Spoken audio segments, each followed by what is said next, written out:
ESPN came out with an article where they talked about some teams that could be looking to trade their pick in round one of the 2025 NFL draft. And spoiler, the Denver Broncos were on that list. So I want to look at these trade rumors and talk about where Denver could potentially move up or back to, what they could get in return as well. But here are the four teams that ESPN highlighted as trade down candidates. The Saints at number 9. That one makes some sense to me. I know people are really pushing Shedeur Sanders to them, but I think they are more than a quarterback away, and they should be looking to add more pieces around their roster. The Falcons at 15, Denver at 20, and then the Commanders at 29. So let's zero in on the Broncos at 20 and talk about what a trade back could look like, with who, what they could get, and most importantly, does it make any sense? Now, here's what Field Yates from ESPN wrote. The Broncos strike me as a trade down candidate for two reasons. First, this roster does not have many glaring needs. The most popular position linked to Denver in this pre-draft process has been running back, which could easily be filled in a later round. So, timeout. I'm just going to jump in here and say yes and no. Field is correct that the Broncos roster does not really appear like they have a gaping hole, but if you watched this team last year, running back was a gaping hole because there were holes to run through that no running back did. So I don't see eye to eye with him on that level, but he's not wrong about this running back class being so loaded at that spot that you could afford to trade back a little bit and still get a really good back. So if a top 10 player, for example, or someone in this neighborhood starts to slip a little bit towards 20, I don't expect these guys to really be there. But if you look at this kind of range of players, and this is all from Dane Brugger's big board here, top 20, none of these players are running backs outside of Ashton Genty. And Denver doesn't really have a huge need at some of these positions. But other teams might have a huge need at these positions.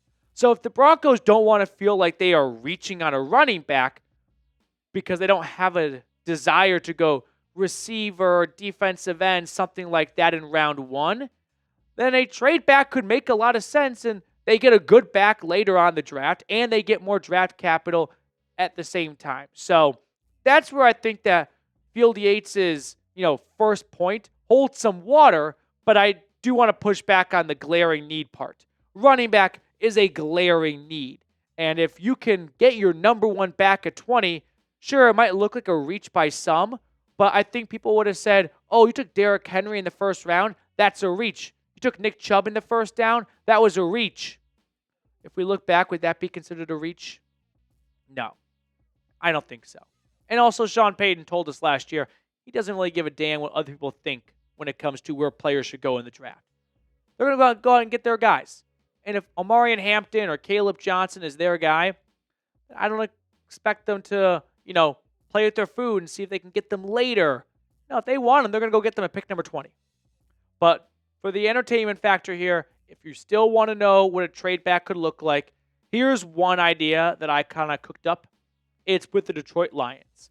The Lions, who had, really strong year and disappointing playoff finish, are looking to add to their pass rush. And there's a very good pass rusher class. So if one of those top-tier pass rushers, like, say, a Mike Green or in some eyes a Shamir Stewart, falls to 20, I could see Detroit going from 28 to 20. And because the Broncos fall back 8 spots in round 1, they jump up 25 spots in day 2 of the draft. According to the trade value chart, this is slightly an overpay from Detroit. So if you're Denver and you're comfortable with moving back a little bit in round 1, it could be worth the reward of jumping up 25 spots in day 2 of the draft and getting a much better prospect, whereas the guy from 20 to 28 may not be all that different in Denver's eyes. So that's one trade idea for a possible move back from round 1, but still staying in round 1. Now, let me know if you want to see the Broncos trade back from pick number 20. If that's something you're interested in, hit that thumbs up button, like the video. That way I can kind of get a good pulse of everyone watching. If you're not interested, just give me an N for no in the comment section. Now, we're going to explore Field Yates' second reason for a trade back next up on the show. But a quick shout out to our sponsor today, which is Game Time. Game Time makes getting tickets faster and easier, even for hard to get playoff seats. Prices on the Game Time app actually go down the closer it gets to tip off. With killer last minute deals, all in prices, views from your seat, and their lowest price guarantee, Game Time takes the guesswork out of buying NBA playoff tickets. So if you want to go watch the Nuggets or the Avs or the Rockies or any other sporting event in your area, visit Game Time first. Save up to 60% off buying last minute for sports, concerts, comedy, theater, and more. Take the guesswork out of buying tickets with Game Time. Download the Game Time app, create an account, and use code CHATSPORTS for $20 off your first purchase. Terms apply, but I put all that information for you all in the comments and description of today's video. Again, create an account and redeem code CHAT Sports for $20 off your first purchase. I look at it as Game Time is going to cover your first concession run or your parking, something to that tune with this $20 savings. Download the Game Time app today. Last minute tickets, lowest price guaranteed. So getting back on track now with this possible trade back from 20, like ESPN suggests. So Field Yates said he had two reasons. And we looked at reason number one, not a glaring need. You can get a good running back later. So why not get some more picks if you're still going to get a running back in round 2 altogether? Here was reason number 2. The second reason involves the team picking directly behind the Broncos, the Steelers. Pittsburgh still hasn't signed Aaron Rodgers. Even if he joins the Steelers, he'll be 42 years old in December. Pittsburgh knows it has to be mindful about its quarterback room for the future. But so do other teams. And as such, another QB-needy team could call Denver to get ahead of the Steelers to secure Shedeur Sanders or Jackson Dart. This, to me, is the ideal scenario. If you can get 2 to 3 teams bidding for pick number 20 because they are quarterback hungry, they're going to pay the quarterback tax. If they were going after a defensive tackle, they'd give an offer. And if the Denver Broncos called back and said, we want your first next year, they'd go, no, we're not giving up a first for a wide receiver this year and next year. That's preposterous.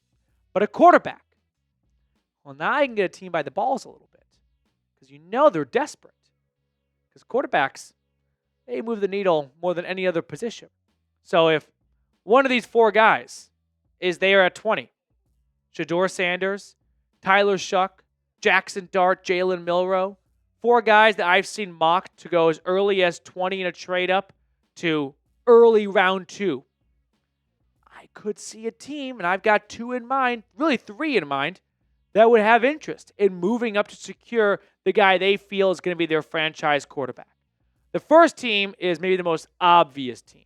It is the Cleveland Browns because they have cooled off on a quarterback at number 2.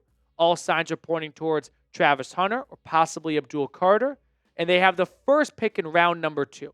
So I could see Cleveland using that 33rd overall pick to trade back into round 1, get the 5th-year option on a quarterback. And for Denver to fall back from 20 to 33, I could see that running them or receiving a 3rd-round pick this year and a 3rd-round pick in next year's draft. This is just a rough idea as to what it could cost. Don't go to that one. So this is just a, trade value chart for what the going rate would be to jump up to 20 from 33. I think 2 future thirds could accomplish that. And I could see the Browns, if they want to get a quarterback that they love and they don't want to risk the Steelers taking their guy, giving up an extra draft pick or so. Moving on here to the other trade idea for a team that could be quarterback needy, the LA Rams. So, with the Rams bringing back Stafford, but there's not really seeming to be this super, huge commitment to him being around for the long haul, given his age and whatnot, I could see LA jumping from 26 to 20 and Denver getting a future 2nd-round draft pick out of it. So, this one's going to cost you a little bit, like in return-wise, less, right? And the other one, you're getting third, well, somewhat comparable. You're getting 2 picks instead of just 1. But when you're getting a second rounder from the Rams, keep in mind the last time Denver did that, it was the last pick in round number 2. So don't look at future second and think, oh, that's going to be a prime second round draft pick. No, Denver made a deal with the Rams for Von Miller and got the last picks in rounds 2 and 3 when they got those picks from LA. So those are 2 quarterback needy-ish teams I could see trading up. The other one that I didn't mention would be the Pittsburgh Steelers. If they want to make sure the Browns or the Rams don't jump them, we saw the Bears move up from 3 to 2 back in 2017 to get Mitch Trubisky. So it's not too common a team trades up just one spot, but it happened last year, right? The Vikings? Didn't Minnesota go from 11 to 10 to get J.J. McCarthy?